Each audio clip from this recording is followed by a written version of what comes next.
Today we're making a crunchy, aromatic seeded bread that's ridiculously easy and dangerously addictive. We start by toasting a mix of sunflower, poppy, and white sesame seeds on high heat until they're golden and fragrant.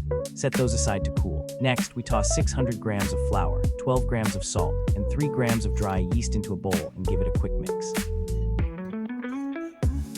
I made a little well in the center of the flour, doesn't have to be perfect, and poured in about 450 grams of room temperature water. I started mixing gently, just to bring it together. Then added the toasted seeds. Mixed until it was all well incorporated, sticky, shaggy, and exactly what we want.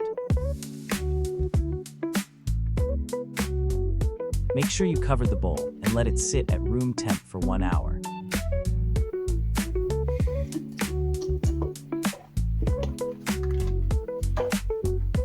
After the rest, I did one set of stretch and fold, not overworking it, just enough to build a little strength without tearing the gluten.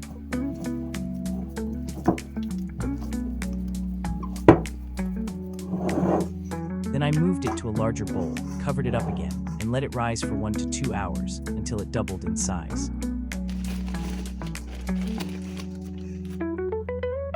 It looked like it had doubled in size after about an hour, so it was time to shape. Once proofed, I dusted a little flour over the top. Used a dough scraper to get it out of the bowl. And placed it on the floured surface. Then I started shaping. First, I gently stretched the dough out into a rough triangle or oval shape just to flatten it slightly. I grabbed the top edge and folded it down toward the bottom. Then I took the left side, gave it a light stretch, and folded it over toward the center. Repeated that on the right side, folding it into overlap. Now, starting from the bottom, I rolled the dough upward, kind of like a jelly roll, but as I rolled, I gently pulled back against the surface to create tension and tighten up the loaf.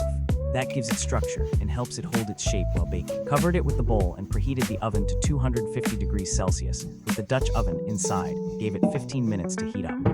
I started by lightly dusting the top of the dough with flour. That makes it easier to score without dragging the blade. Then I carefully moved the dough onto a piece of parchment paper, trying not to deflate it. I took a sharp blade and made a few clean cuts across the top. Finally, I gave it a quick spray of water to create steam and help that crust form in the oven. Once the oven was ready, I carefully uncovered the Dutch oven, then transferred the dough inside, trying to keep its shape. I placed the lid back on, locked in the heat, and baked it at 230 degrees Celsius for 30 minutes.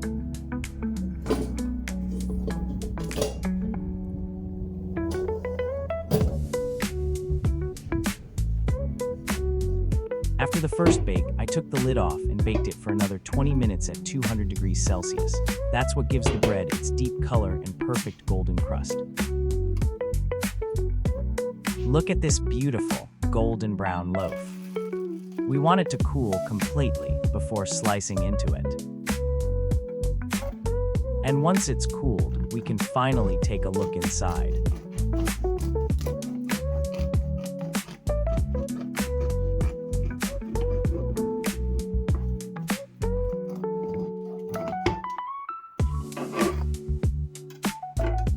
Soft, airy, and filled with those perfect, uneven bubbles. Thanks for watching. Hit that like button, subscribe if you haven't, and let me know how yours turns out.